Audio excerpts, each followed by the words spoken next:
बिस्मिल्लाहिर्रहमानिर्रहीम। Welcome to 3G academy. तो आज हम बात करने वाले हैं प्रेजेंट परफेक्ट टेंस के ऊपर। यह हमारा 4th लेक्चर है। अगर अभी तक आपने हमारे चैनल सब्सक्राइब नहीं की तो सबसे पहले चैनल को सब्सक्राइब कीजिए और कमेंट कीजिएगा।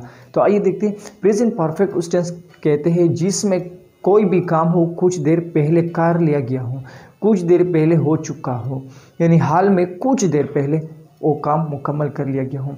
तो इसमें उर्दू में इसकी पहचान क्या है? जिस जुमले के आखिर में चुका है, चुकी है, चुके हैं, या है, ये है या ये है, इसका मतलब होते लिया है, ली है या लिए है। ये सारे जुमले आ जाइए उर्दू के जिस जुमले के आखिर में, तो उसे हम प्रेजेंट परफेक्ट टेंस ही करेंगे। मिसाल के तौर पर वो ख़त लिख चुका है, मैं ख़त लिख चुका हूँ, अहमद और नूगुल पोल तोड़ चुके हैं, वो गाना गा चुकी है, वो ख़त लिख चुका है, मैं ख़त लिख चुका हूँ। यहाँ पर अगर आप देखें तो इसमें हम मैं ख़त लिख चुका हूँ, अगर हम लिए का इस्तेमाल कर ले तो हम किस तरह कर लेंगे कि मैंने ख़त लिख लिया है, या अहमद ने काम ख़त्म कर लिया है। इसमें बेसिक कंसेप्ट जो है वो ये है कि यहाँ पे अगर आप देखें तो हम एक जुमला होता है ने के साथ, ने, और दूसरा होता है ने के बगैर। तो ये जुमले जितने भी है चुका है, चुकी है, चुके हैं, ये जुमले जितने भी यहाँ पे ने का इस्तेमाल नहीं होगा, यहाँ पे कभी भी ने का इस्तेमाल होगा। और जब भी हम लिया है, ली है, लिया, लिए है, इसका इस्तेमाल करेंगे। ये तो है प्रेजेंट परफेक्ट, लेकिन इसके साथ हम ने का इस्तेमाल करेंगे। यहाँ पे अगर आप देखें मैं वो ख़त लिख चुका है, मैं ख़त लिख चुका हूँ, यहाँ पर ने का कोई जिक्र नहीं है, लेकिन यहाँ पे मैंने ख़त लिख लिया है, अहमद ने काम ख़त्म कर लिया है। तो ये जुमले जो है ने एंड ने के बग़ैर और ने के साथ जो कंसेप्ट है, इसके साथ भी आप इसको समझ लें, कोशिश करें। तो ने जो है इसके साथ हम ने के साथ भी हम इस जुमले को बनाएंगे, और ने के बग़ैर भी। ने के बग़ैर हम लिख चुका है का जुमला आखिर में लास्ट में आएगा, और ने के साथ जो होगा वो लिया है, लेकिन दोनों क्या है प्रेजेंट परफेक्ट ही कंसिडर करेंगे। अब अगर इसका देखें हेल्पिंग वर्ब में दो है, has and have. He, she, it singular name, ये जो है इसके साथ हम हैज़ का इस्तेमाल करेंगे।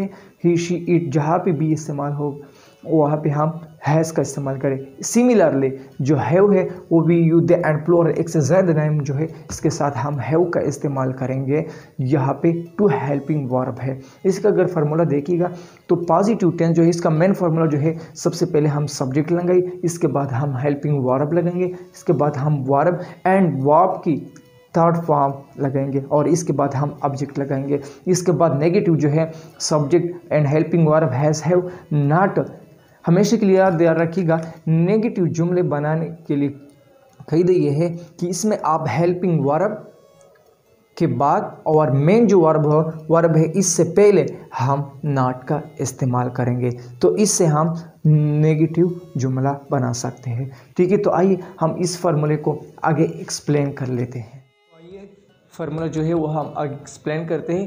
प्रेजेंट परफेक्ट टेंस को हमने इसकी जो इंट्रोडक्शन थी उनको हमने इंट्रोड्यूस किया शॉर्टली। इसके बाद हम जुमले की तरफ जा रहे हैं, और जुमले में सबसे पहले हम फार्मूला जो है इसका होता है इसको हम डिफ़ाइन करेंगे, और इसी के मुताबिक हम मज़ीद जुमले हम बनाएंगे।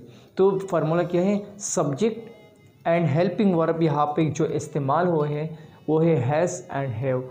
जैसे कि मैंने आपको लोगों को बताया कि हैज़ के साथ सिंगल ही, शी, इट या सिंगुलर नेम के साथ हम हैज़ का इस्तेमाल करेंगे, और आई, वी, यू, दे के साथ हम हैव का हेल्पिंग वर्ब जो है वो इसका इस्तेमाल करेंगे। और इसके अलावा हम वर्ब की हम थर्ड फॉर्म इस्तेमाल करेंगे, जो इसका थर्ड फॉर्म है वो इस्तेमाल करेंगे। इसके बाद हम ऑब्जेक्ट का इस्तेमाल करेंगे।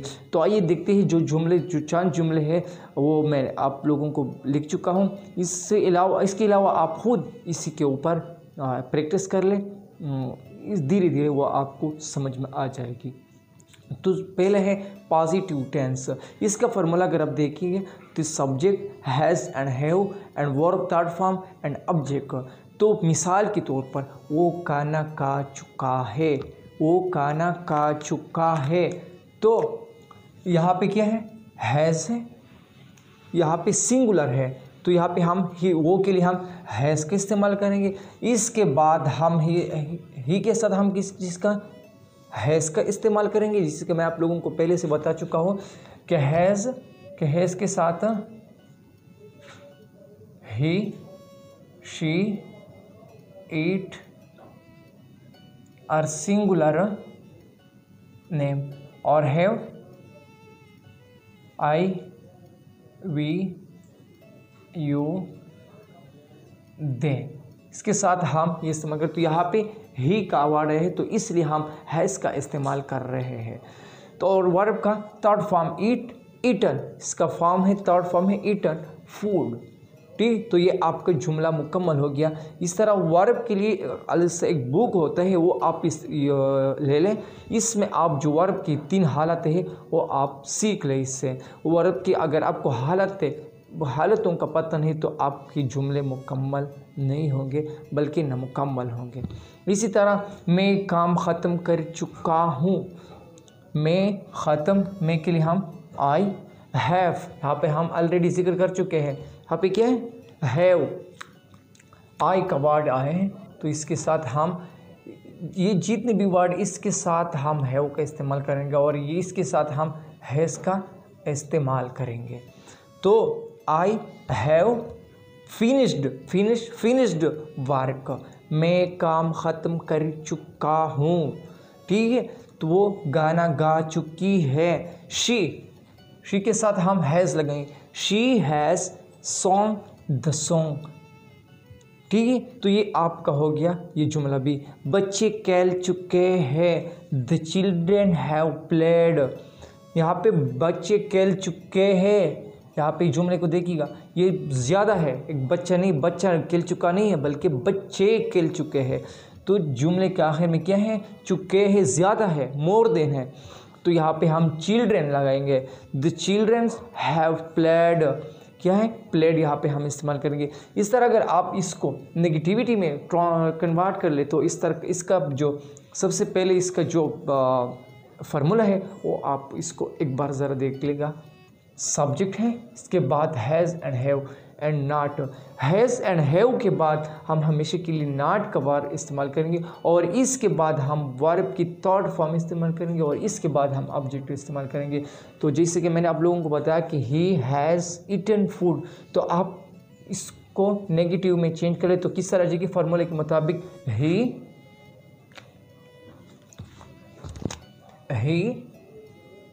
यहाँ पे देखिएगा ही हैज़, यहाँ पे क्या है, नॉट। हेल्पिंग वर्ब के बाद हम नॉट का इस्तेमाल करेंगे। नॉट क्या है, ईटन फूड।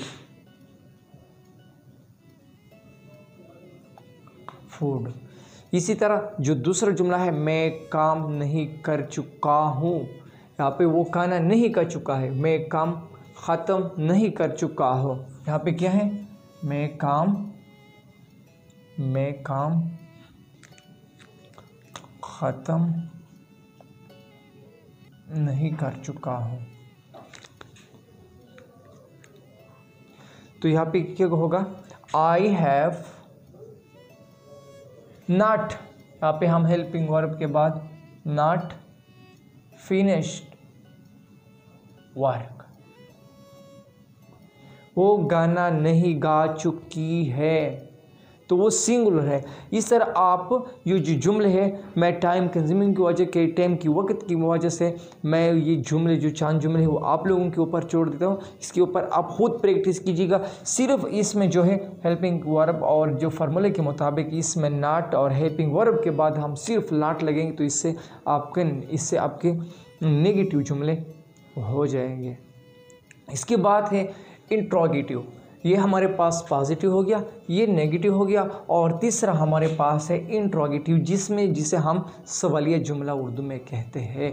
क्या वो खाना खा चुका है। तो इसमें सिर्फ यूँ कर ले कि जो हेल्पिंग वर्ब है उसको स्टार्ट में लाए, जुमले की स्टार्ट में लाए, तो वो आपका जुमला जो हो जाएगा वो ऑलरेडी इंट्रोगेटिव बन जाएगा।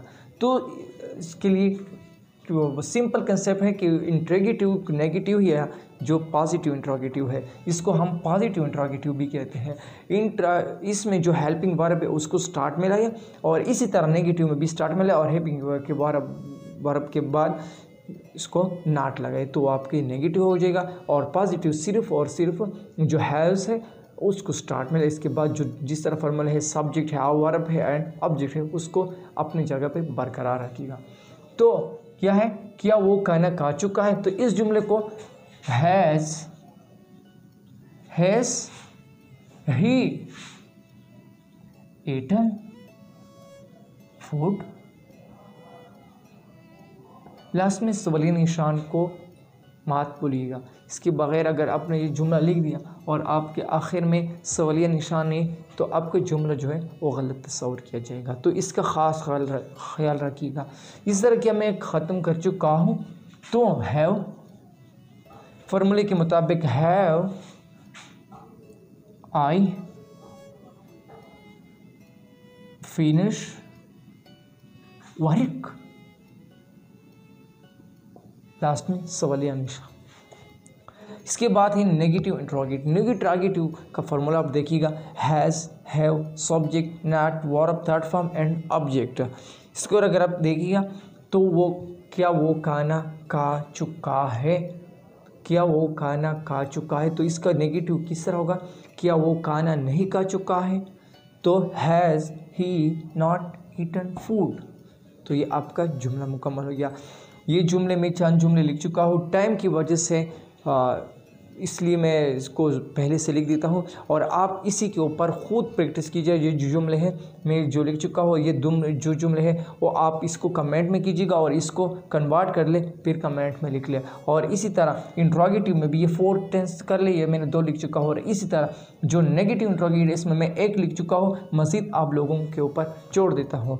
तो ये आपका लेक्चर हो गया। इंशाल्लाह इसके बाद हम प्रेजेंट परफेक्ट कंटिन्यूस टेंस की तरफ जाएंगे। यह इंतहाई इंपॉर्टेंट टेंस है, और इसके ऊपर अगर आप लोगों की इस पर कोई सवाल है, कोई क्वेश्चन है या कोई कन्फ्यूजन है, तो वो आप कमेंट में डिस्कस कीजिएगा और मेरे साथ शेयर कीजिएगा। शुक्रिया, अल्लाह हाफ़िज़।